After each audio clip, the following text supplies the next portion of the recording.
During a family vacation, my husband's parents insisted I sit at a separate table. No one spoke to me the entire trip. When I asked my husband, he shrugged. It's just their way. I smiled and said, perfect. I have my own way too. The next morning they found out what I had done, and panic set in. Looking back, the signs were always there. The little comments, the dismissive looks, the way I was always treated like an afterthought in my own marriage. But I ignored them because I loved my husband Mark. I thought if I just kept trying, if I kept being patient, things would change. They didn't. Instead, I found myself on a family vacation that was supposed to be a fun, relaxing trip to Hilton Head, South Carolina. But it turned into something else. Something I'll never forget. We had just arrived at the resort. It was a beautiful place, the kind you see in travel magazines. White sand, palm trees, the sound of waves crashing in the distance. I was actually excited. I thought maybe, just maybe, this trip would be different. That Richard and Susan, my in-laws, would finally warm up to me. That we'd sit together, laugh, bond as a family. I was wrong. That first night, we went to a nice restaurant for dinner. The waiter showed us to a long table, set perfectly for our group. Just as I was about to sit down next to Mark, Richard spoke up. "Oh, there must be a mistake," he said, shaking his head. "She'll need her own table." I blinked, thinking I must have misheard. "Excuse me?" I said. Susan didn't even look up from the menu. "It's just how we do things." I looked at Mark, waiting for him to say something, to tell them this was ridiculous, that I was his wife, not some random stranger. Instead, he just sighed, shrugged. "It's just their way," he muttered. Their way. So I sat at my own table, alone. I should have left right then and there, but I didn't. I stayed, thinking maybe it was just a weird tradition, a one-time thing, but it wasn't. The next morning I woke up early, ready to go to breakfast with the family. I walked down to the hotel restaurant, expecting to see them waiting for me. They weren't. I texted Mark. No response. I wandered around for nearly half an hour before I finally found them, already sitting at a large table, mid-meal, laughing and chatting like nothing was wrong. Like I wasn't even there. I walked up, confused. "Why didn't you tell me you were coming down?" Richard barely looked up. "We assumed you'd figure it out." Susan sipped her coffee. "It's just how we do things."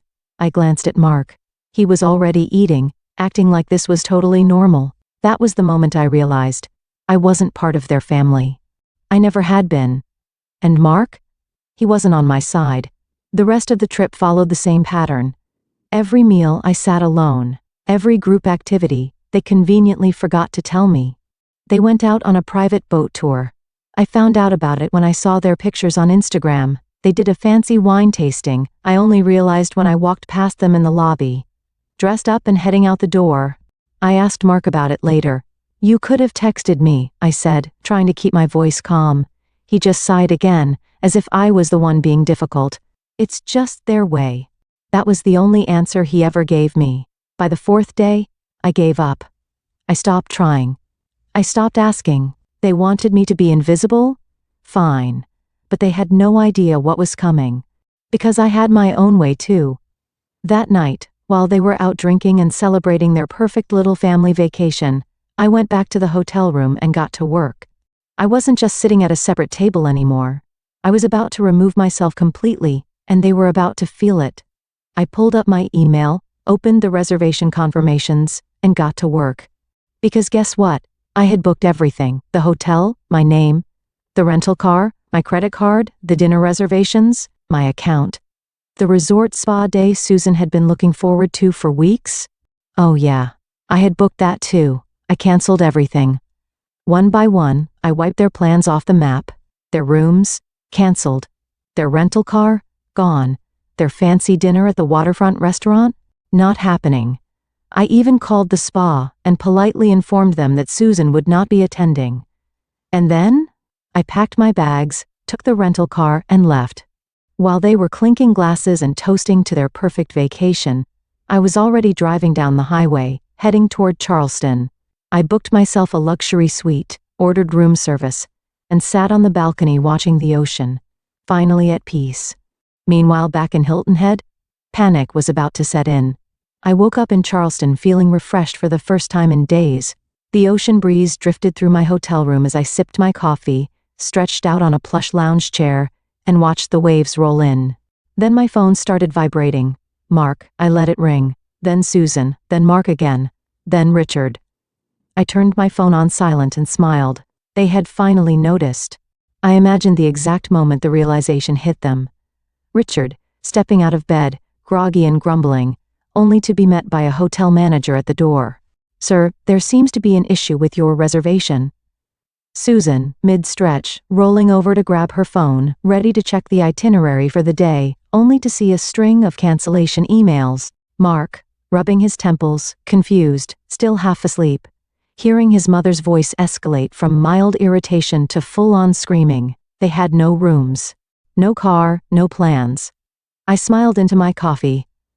A few hours later, when I finally got tired of the silence, I checked my messages. "Mark, where are you? Mark, what the hell is going on? Mark, you need to fix this." Now, I decided to pick up his next call, just for fun. "Where are you?" Mark demanded the second I answered. "Charleston." A pause. "Charleston? What the hell are you doing there?" "Enjoying my vacation." Silence. I could hear voices in the background. Susan was yelling at the hotel staff. Richard was swearing under his breath. "You canceled everything?" Mark finally asked, his voice lower now, like he still couldn't quite believe it. "Yes." He sucked in a sharp breath. "Do you have any idea what you've done?" "My parents have nowhere to stay. We had plans. You left us stranded." "Oh no," I said, voice dripping with fake concern. "That must be so uncomfortable." Mark was silent again, probably realizing I had used his own words against him. I continued, "You all wanted me to be separate, so I gave you what you wanted." "This is insane," he snapped. "You need to come back." I laughed. "No, Mark, I really don't." And I hung up. I later found out just how badly things went for them. With the hotel fully booked, they had to scramble to find another place to stay. They ended up in a dingy roadside motel, 20 minutes away from the resort. The kind with flickering lights and a weird smell in the air. No rental car meant they had to Uber everywhere, but Hilton Head isn't exactly packed with rideshare drivers. Surge pricing hit them hard. And the fancy dinner Richard had been bragging about for weeks? Fully booked now. They had to eat at a random tourist trap surrounded by screaming kids and bad seafood. Susan threw a full-on tantrum at the spa when she realized her reservation was gone. She demanded they fit her in anyway. They didn't. I got all of this from the angry texts Mark sent later. "Mark, you seriously just left us like this?" "Mark, Mom is furious. She was humiliated at the spa." "Mark, Dad is losing his mind over the restaurant." "Mark, I hope you're happy." I was. I thought that would be the worst of it for them. A little inconvenience, a taste of their own medicine. But then, something really interesting happened. A few hours later, my phone buzzed again. This time, it wasn't Mark. It was a message from Sarah, Mark's cousin. "Sarah. Hey, just wanted to say, I heard what happened. And honestly, good for you." I frowned, rereading the message. Sarah and I had always gotten along fine, but she wasn't exactly my confidant. "Me? Wait. What do you mean?" Her response made my stomach drop. "Sarah, they did the same thing to Mark's ex-wife." I sat up straight. Mark's ex-wife? He had always told me his first marriage ended because they grew apart. Nothing dramatic, just differences that couldn't be fixed. I had never questioned it. But now? "Me? What do you mean?" "Sarah. She went on a family trip with them. They treated her like garbage the entire time. Made her sit at a separate table, ignored her, acted like she wasn't there. She left halfway through. Filed for divorce a month later." My heart pounded. "Sarah, I didn't say anything before because I figured you knew.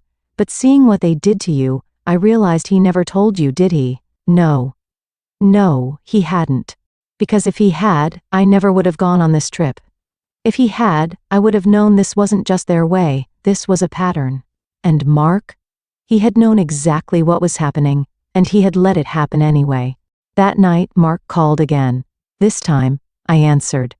"I need you to fix this," he said immediately, his voice low, tight with frustration. "No, you don't understand.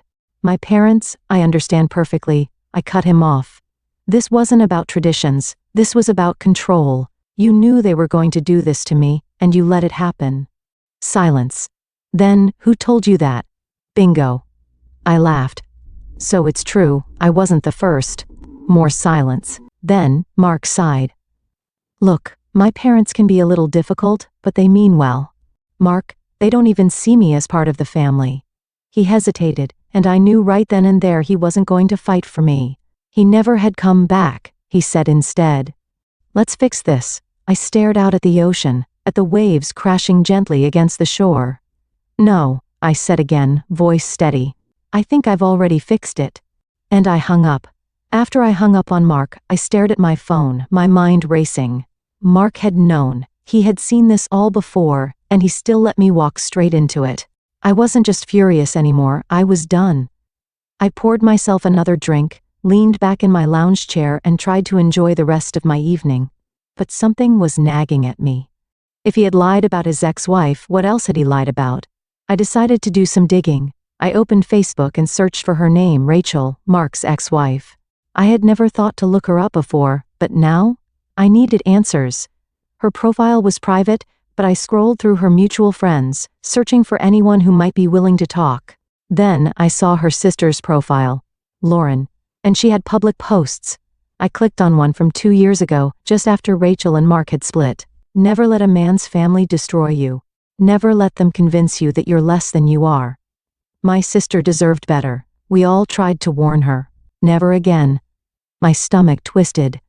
I scrolled further and found an old comment from Sarah, Mark's cousin, the same one who had messaged me. I wish she had listened to us. At least she's free now. Listen to them? I sat there, my heart pounding. I didn't know what to do. I could message Lauren. I could ask her what really happened. But was I ready to hear it? I stared at the screen for a long time. Then, finally, I took a deep breath and typed, "Hey, this is going to sound really random, but I think we need to talk." She responded within minutes. Lauren didn't waste time. "Lauren, I was wondering when you'd reach out." That single message hit me like a punch to the stomach. "Me, so you know who I am?" "Lauren, yeah. We've been waiting for this to happen." I stared at the screen, my fingers frozen over the keyboard. "We? What do you mean?" "Rachel wasn't the first, you know, and she sure wasn't the last." My breath caught. "Me, what are you saying?"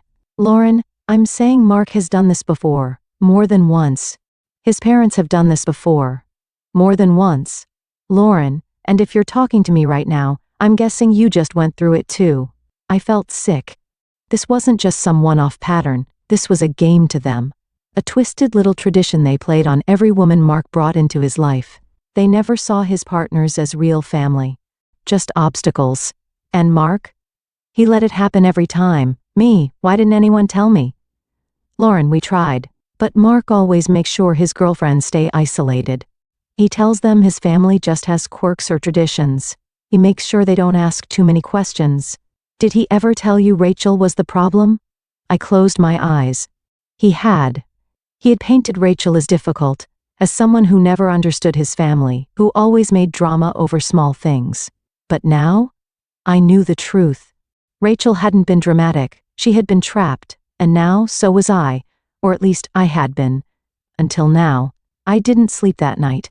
The realization that I had wasted years of my life on this man burned in my chest. But there was something else too, something I couldn't quite put my finger on. Why had Mark called me so many times today? Why was he this desperate? Then, at 6 a.m., I got my answer. A text popped up from an unknown number. "Ma'am, this is Officer Daniels with the Hilton Head Police Department. We need to speak with you regarding a missing persons report filed by your husband." I sat up so fast I nearly knocked my phone off the nightstand. "Missing persons report?" I scrambled to call back, my mind racing. The second the officer picked up, I blurted, "I'm fine. I'm not missing." A pause. "Then ma'am, are you saying you left voluntarily?" "Yes. Obviously, I left voluntarily. My husband knows exactly where I am. He's been calling me non-stop." The officer sighed. "Your husband reported that you left without explanation and haven't been answering his calls. He said he was concerned for your safety." I clenched my jaw so hard my teeth hurt. This wasn't concern. This was control. Mark hadn't been worried about me. He had been trying to force me to come back. I took a deep breath. Officer, I am perfectly fine. I am in Charleston. I left Hilton Head by choice. I am not missing. And I do not want my husband contacting me. A pause. Would you like to file a formal request for no further contact? I hesitated. Then, finally, I exhaled. Yes, I would. And just like that, I put the first legal nail in the coffin of my marriage. Not even an hour later, my phone buzzed with a new text. This time, it was from Susan. Susan, I cannot believe you would humiliate us like this. I laughed out loud. I ignored it. Then another message. Susan, you made Mark involve the police? Do you have any idea how this looks?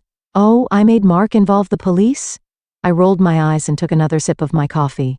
Then the messages kept coming. Susan, this family has done nothing but try to welcome you.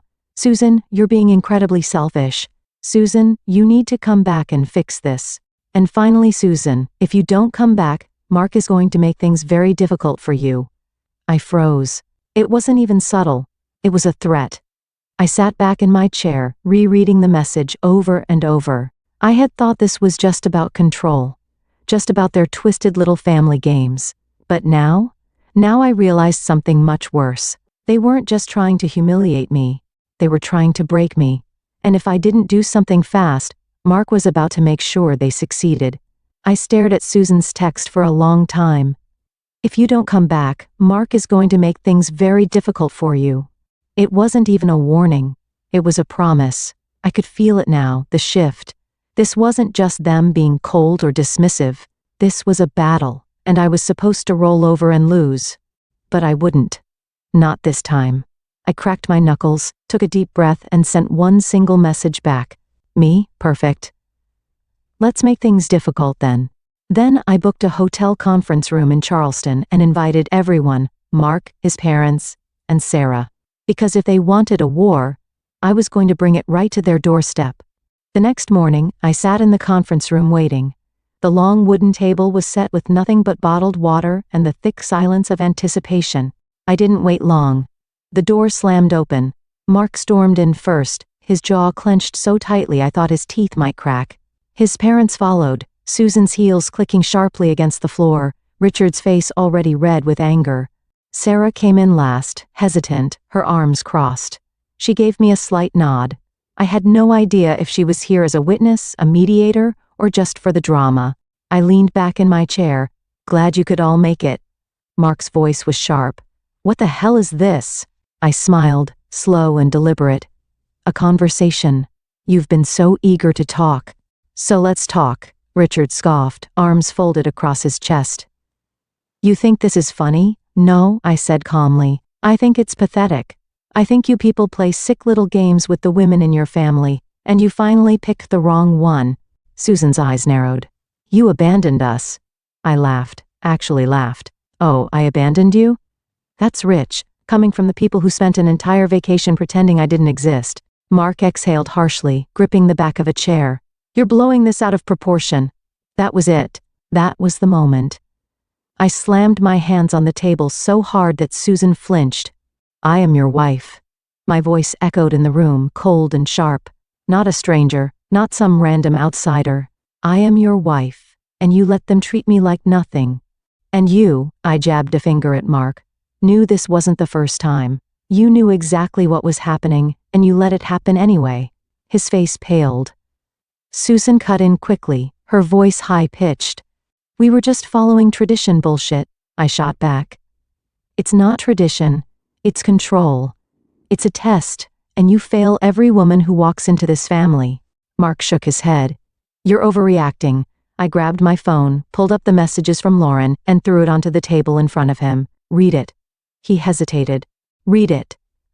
Slowly, Mark picked up the phone and scrolled. I watched his face tighten with every word. Then he threw the phone down like it burned him. This isn't proof of anything. Richard crossed his arms. You're digging up old stories. It has nothing to do with us. I turned to Susan. Is that right? Because last night, you sent me a message threatening me. You told me if I didn't come back, Mark would make things difficult. Her mouth snapped shut. Sarah let out a low whistle. Wow. Mark turned to his mother, eyes narrowing.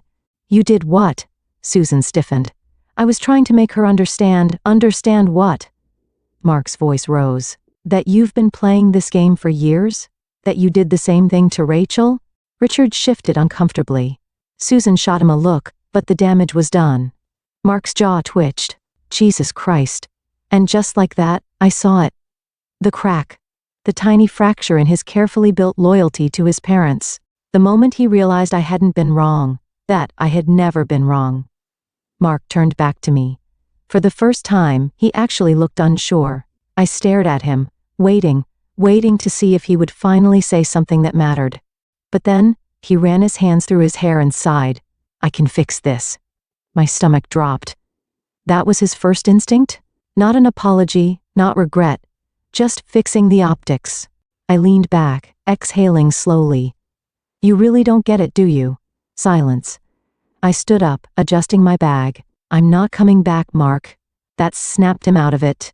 Wait, what? I'm done. His eyes widened. You're serious? Sarah snorted. Dude, how have you not figured that out by now? Susan's voice rose. This is ridiculous. You're throwing away your marriage over a misunderstanding. I shook my head. No, Susan. You threw it away. You and Richard and your sick, twisted way of treating people. Mark was just too weak to stop it. Mark reached for my arm, but I stepped back. Wait, let's talk about this. I held up my hand. No, Mark, you talk, you make excuses. You let them control you. But I'm done listening. I grabbed my phone and walked to the door. Mark's voice was almost desperate now. Wait, where are you going?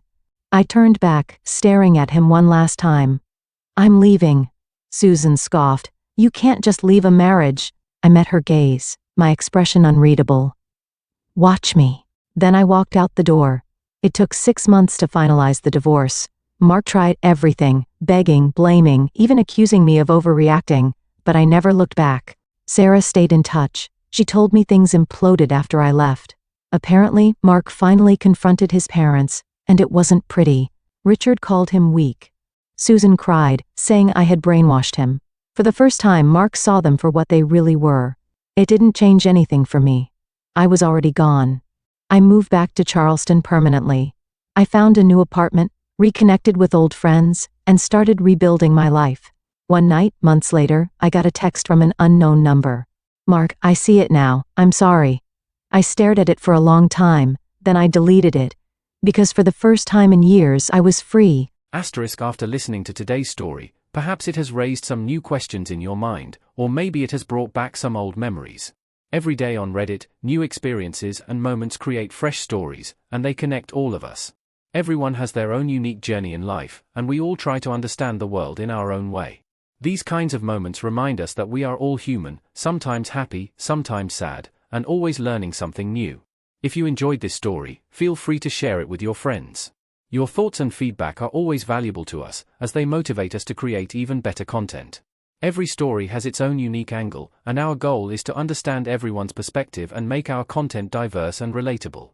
Stories like these help us realize that life's journey is different for everyone, and by hearing other stories, we learn something new. You can also share your own stories with us. Your experiences are valuable to us as well, and if you enjoyed this video, please leave your feedback. We aim to create content that brightens your mind and gives you new ideas every time. If you've already seen this video before, your feedback is still important. With every piece of feedback, we can improve our content and bring a new perspective to our viewers. Today, what we saw was just a small part of the many stories shared on Reddit and across the world. It's a reminder of how we all try to understand life by sharing our experiences with each other. This video was only an example of how we try to connect with others through storytelling, learning about different sides of life. We hope to continue sharing such stories that help us all learn and grow together. Thank you for your time, and don't forget to keep an eye out for more stories coming soon. If you haven't already, please like and follow for more amazing content. Your support keeps us going, and we will strive to bring you more thought-provoking and heartwarming stories. Until next time, take care and stay curious. *.